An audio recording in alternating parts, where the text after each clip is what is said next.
Hi everyone, स्वागत है आप सभी का आपके अपने चैनल हिंदी निकेतन पर। शिक्षक भर्ती से रिलेटेड या फिर बीपीएससी से रिलेटेड कोई भी महत्वपूर्ण अपडेट होती है, सबसे पहले आपके अपने चैनल हिंदी निकेतन के माध्यम से अपडेट आपको दी जाती है। यहाँ पर हम बीपीएससी टीआरई 1 और टीआरई 2 के प्रीवियस प्रश्नों पत्रों को सॉल्व करेंगे। बहुत सारे लोगों की क्वेरीज आ रही थी, प्रीवियस प्रश्न पत्रों को सॉल्व करा दीजिए। इससे पहले भी हमने जो है प्रश्न पत्र सॉल्व किया है और जिन लोगों को देखना है वहाँ पर पूरा जो है प्रश्न पत्र सॉल्व हुआ है, बट यहाँ पर हम केवल और केवल हिंदी सब्जेक्ट का ही प्रश्न जो है पेपर सॉल्व करेंगे। तो जो लोग हिंदी सब्जेक्ट की अपनी प्रिपरेशन कर रहे हैं उनके लिए बहुत ही महत्वपूर्ण ये वीडियो है, तो वीडियो को लास्ट तक जरूर देखिएगा। साथ ही जो लोग नए हैं चैनल को सब्सक्राइब करके बेल आइकन जरूर प्रेस कर लें। यहाँ पर टीजीटी, पीजीटी, नेट, जेआरएफ या फिर जो है एसटेट, टेट सभी प्रकार की हिंदी सब्जेक्ट की जो है तैयारी कराई जाती है। और तो उन सभी हिंदी सब्जेक्ट्स के जिन लोगों को क्वेरीज है उन सभी के लिए ये वीडियो और चैनल दोनों ही बहुत ही महत्वपूर्ण हैं, तो चैनल को सब्सक्राइब जरूर कर लें। यहाँ पर ये दिया हुआ है, यहाँ से हम 86 से पढ़ेंगे क्योंकि 85 तक हमने पूरा जो है प्रश्न पत्र सॉल्व करा दिया था और 86 से स्टार्ट करेंगे। प्रश्न है, कौन नाथ पंथ से संबंधित कवि है? ऑप्शन दिए हुए हैं, नागार्जुन है, केदार भट्ट हैं, जट भरत हैं और एक से अधिक हैं। और आंसर इसका हो जाएगा, थोड़ा सा फास्ट करेंगे, आंसर हो जाएगा इसका जो है 86 का वो हो जाएगा डी सही, एक से अधिक। ठीक है, आप यहाँ पर देखेंगे जो है एक से अधिक, ये सारे के सारे जो है जो कवि हैं वो सारे के सारे नाथपंथी कवि हुए हैं। इसके बाद हम प्रश्न देखेंगे निम्नलिखित 87 का, निम्नलिखित में से अकविता आंदोलन से संबंधित कौन कवि हैं?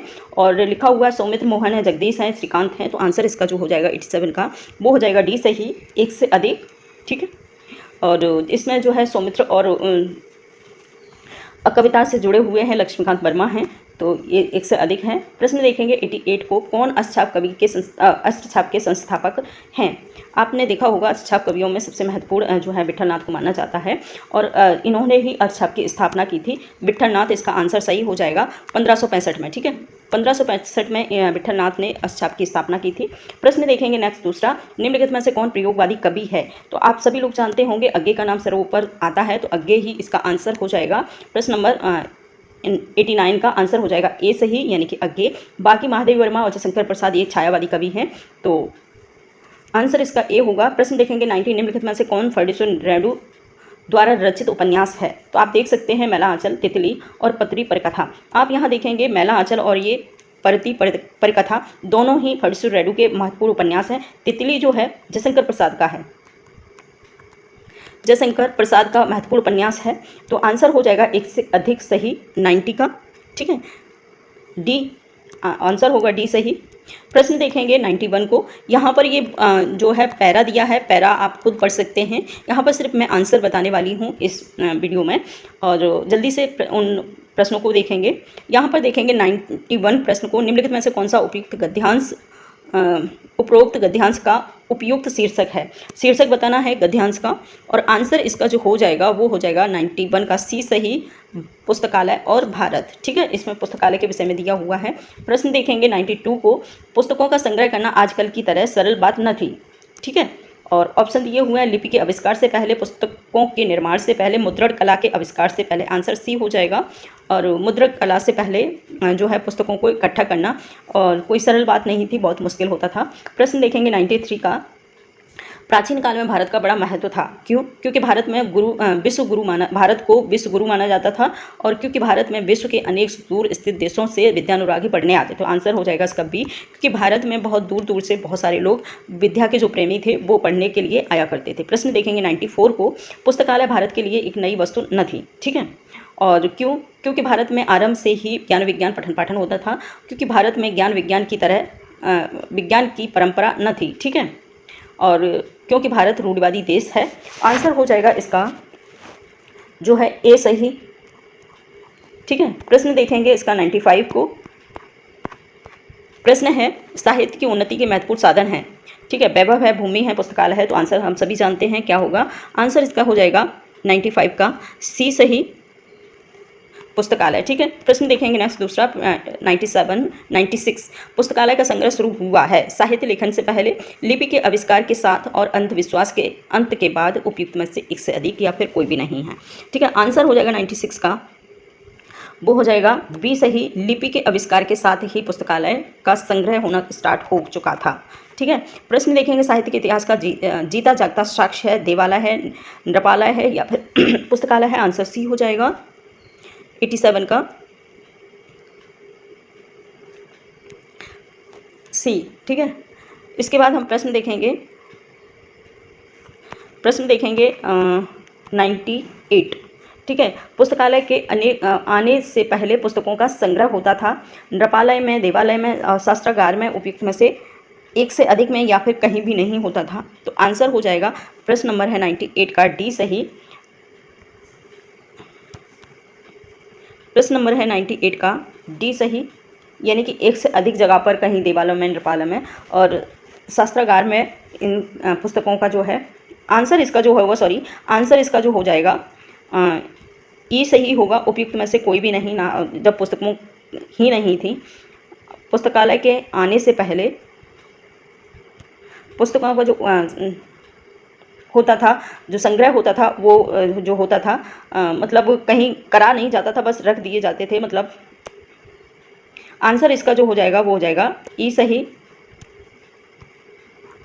इसके बाद हम प्रश्न देखेंगे निम्नलिखित में से कौन सा पुस्तकालय का विकास के कारण है।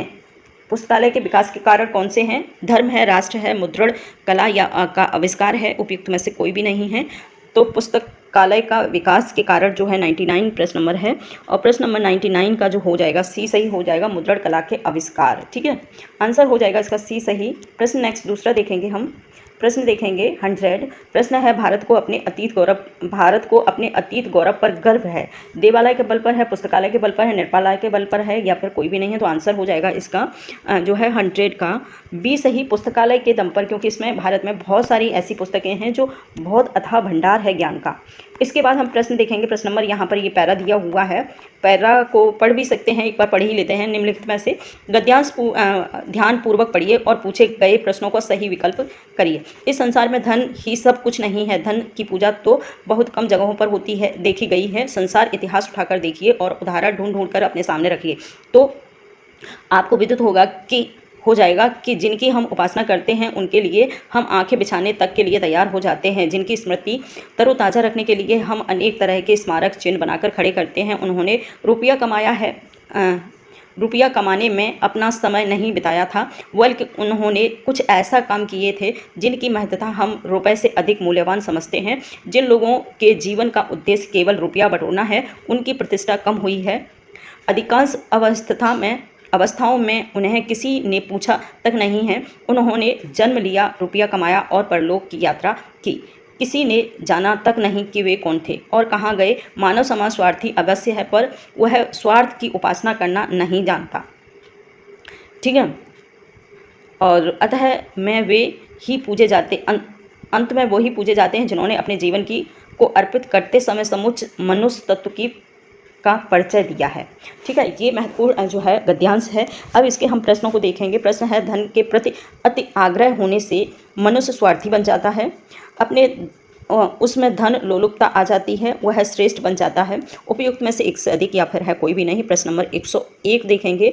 101 का आंसर जो है एक से अधिक है, यानी कि आंसर हो जाएगा डी सही।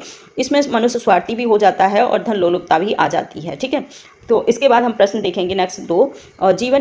जीवन को अर्पित करने का अर्थ है जीवन को जन कल्याण के कार्य में लगाना और जीवन को सबल बनाना, जीवन को स्वस्थ बनाना, या फिर है एक से अधिक या फिर कोई भी नहीं है। तो प्रश्न है जीवन को जन कल्याण के कार्य में लगाना। ठीक है, जीवन को अर्पित करने का अर्थ है, आंसर हो जाएगा इसका 102 का जो होगा आंसर ए सही होगा, जीवन को जन कल्याण के कार्य में लगाना।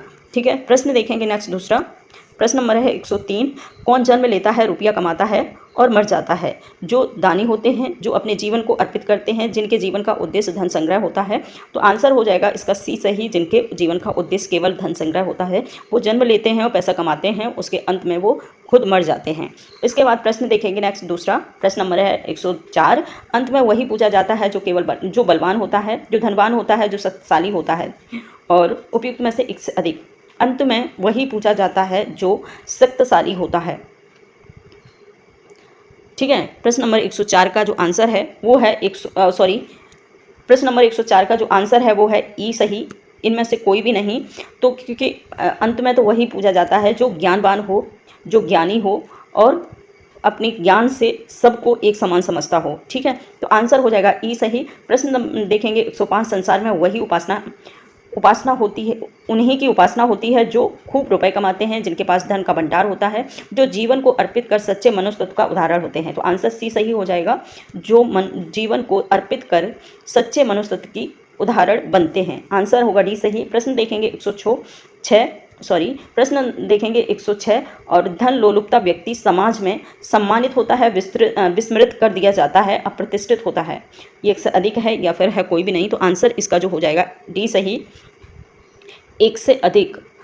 इसमें सम्मान तो नहीं मिलता है, विस्मृति मिलती है और अप्रतिष्ठा मिलती है। ठीक है। प्रश्न देखेंगे 107, निम्नलिखित में से कौन सा धन से श्रेष्ठ है? यश, बल, त्याग या फिर उपयुक्त में से एक से अधिक। तो आंसर इसका जो हो जाएगा वो हो जाएगा 107 का हो जाएगा डी सही, एक से अधिक। ठीक है, डी सही, एक से अधिक। त्याग, यश, बल सभी ज़रूरी होते हैं, तभी आदमी श्रेष्ठ बनता है।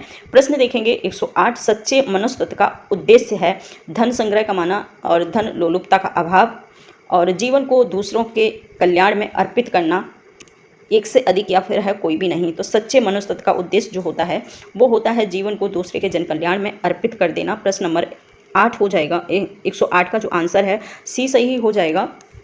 प्रश्न देखेंगे 110, मानव समाज स्वार्थी है पर वह निस्वार्थी की उपासना करता है, वह निस्वार्थी को दान देता है, पर वह निस्वार्थी का सम्मान करता है, उपयुक्त में से एक से अधिक। और तो जो मानव समाज है वो एकदम स्वार्थी मानव समाज माना गया है। प्रश्न नंबर देखेंगे 109 का, वो है आंसर हो जाएगा इसका डी सही, एक से अधिक। ठीक है, डी सही, पर वह निस्वार्थी को दान देता है, पर वह निस्वार्थी का सम्मान करता है। ठीक है, तो आंसर हो जाएगा इसका डी सही। प्रश्न देखेंगे 110, उपयुक्त गद्यांश के अनुसार निम्नलिखित में से कौन सा सत्य है? धन की पूजा सर्वत्र होती है, धन जीवन का सर्वस्व है, धन जीवन का वरदान है और उपयुक्त में से एक से अधिक या फिर है कोई भी नहीं। तो यहाँ पर हम देखेंगे कि गद्यांश के अनुसार निम्नलिखित में से कौन सत्य है। तो आंसर इसमें कोई भी नहीं दिया हुआ है। धन की पूजा सर्वत्र होती है, धन जीवन का सर्वस्व होता है और धन जीवन का वरदान होता है। तो आंसर इसका जो हो जाएगा 110 का वो हो जाएगा ई सही, क्योंकि इसमें गद्यांश के अकॉर्डिंग इसका आंसर कोई भी नहीं है। प्रश्न देखेंगे 111, निम्नलिखित में से कौन सी भाववाचक संज्ञा है? ऑप्शन दिए, उत्तर है मंगलवार है और सामीप्य है, उपयुक्त में से एक से अधिक या फिर है कोई भी नहीं। तो आंसर 111 का जो हो जाएगा वो हो जाएगा सी सही। ठीक है, भाववाचक संज्ञा जो है सामीप्य है। ठीक, प्रश्न देखेंगे 112, और निम्नलिखित में से कौन सा गुणवाचक विशेषण है? ठीक है, दूना है, सब है, कुछ है और निम्नलिखित में से एक से अधिक या फिर कोई भी नहीं। तो आंसर देखेंगे प्रश्न नंबर 12 का हो जाएगा ई सही, क्योंकि इसमें क्वांटिटी दी हुई है, दूना, सब और कुछ। ठीक है, तो यहाँ पर जो आंसर होगा ई सही हो जाएगा। प्रश्न देखेंगे 113, निम्नलिखित में से कौन सा द्वंद्व समाज का उदाहरण है? ठीक है, द्वंद्व समास। प्रश्न देखेंगे ऋषि और मुनि, प्रत्येक, परोक्ष। तो आंसर होगा ए सही, ऋषि और मुनि। ठीक है, द्वंद्व समास में दोनों पद प्रधान होते हैं और बीच में और शब्द का लोप होता है। ठीक है, तो आंसर इसका हो जाएगा ए सही। प्रश्न नंबर है 13। प्रश्न देखेंगे 14, निम्नलिखित में से कौन सी व्यक्तिवाचक संज्ञा है? व्यक्तिवाचक, बहन, कलम और पानी।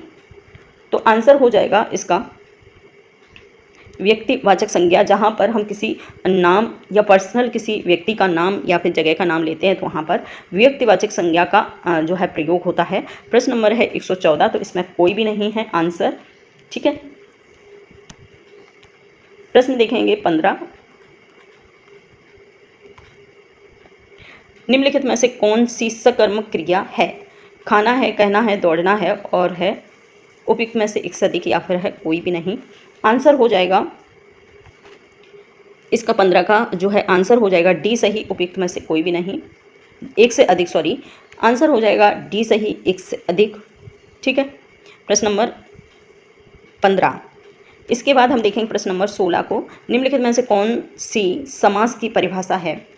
ठीक है, समास की परिभाषा हमको बताना है। समास हमारी हिंदी भाषा में 6 प्रकार के हैं और उन्हीं की परिभाषा हमको देनी है। प्रश्न देखेंगे, समास में 2 या 2 से अधिक वर्डों का संयोग होता है, समास में 2 या 2 से अधिक वाक्यों का संयोग होता है, समास में 2 या 2 से अधिक पदों का संयोग होता है। आंसर हो जाएगा हमारा प्रश्न नंबर है 16। आंसर इसका जो हो जाएगा सी सही हो जाएगा। एक, दो या दो से अधिक जो है पदों के मेल को हम समास कहते हैं। प्रश्न देखेंगे 17। निम्नलिखित में से कौन अव्यय है? और जब है, पुत्र है, ठीक है, या फिर उपयुक्त में से कोई भी नहीं। आंसर जो हो जाएगा इसका एक से अधिक, ठीक है, जब और ठीक, ये दोनों ही अव्ययी भाव समास हैं। प्रश्न देखेंगे अव्यय हैं, सॉरी अव्ययभाव समास नहीं, अव्यय हैं, ठीक है। प्रश्न देखेंगे 118। निम्नलिखित में से कौन निश्चयवाचक सर्वनाम है? कोई, यह और जो। आंसर हो जाएगा एक से अधिक या फिर कोई भी नहीं। तो आंसर इसका जो हो जाएगा निश्चयवाचक सर्वनाम बताया है, तो आंसर इसका जो होगा प्रश्न नंबर 118 का बी सही हो जाएगा। यह निश्चय किया है, यही या फिर यह, ठीक है। प्रश्न देखेंगे 119। निम्नलिखित में से कौन पुल्लिंग शब्द है? अकड़, अफवाह, स्पर्श। तो पुल्लिंग हमें बताना है, या फिर एक से अधिक या कोई भी नहीं है। तो प्रश्न जो हो जाएगा आंसर हो जाएगा इसका सी सही, स्पर्श किया, ठीक है। इसके बाद हम देखेंगे लास्ट प्रश्न, प्रश्न नंबर है 20। इसके बाद बचा हुआ नेक्स्ट जो है दूसरे वीडियो में हम उस प्रश्न को सॉल्व करेंगे। प्रश्न है 120। कर्ता कारक के ने चिन्ह का प्रयोग नहीं होता है, किसमें? भूतकाल में नहीं होता, वर्तमान काल में या फिर भविष्यत काल में नहीं होता है। तो यहाँ पर हम लोग देख सकते हैं प्रश्न नंबर महत्वपूर्ण प्रश्न है, इसको आप नोट डाउन जरूर कर लें क्योंकि ऐसे प्रश्न एग्जाम में ज़रूर आते हैं। प्रश्न देखेंगे आंसर देखेंगे इसका सी सही हो जाएगा। भविष्यत काल में ने चिन्ह का प्रयोग नहीं होता है। इसके बाद नेक्स्ट जो बचे हुए प्रश्न है उसका नेक्स्ट वीडियो में इसका जो सॉल्व करेंगे। तो थैंक यू, आज इतना ही।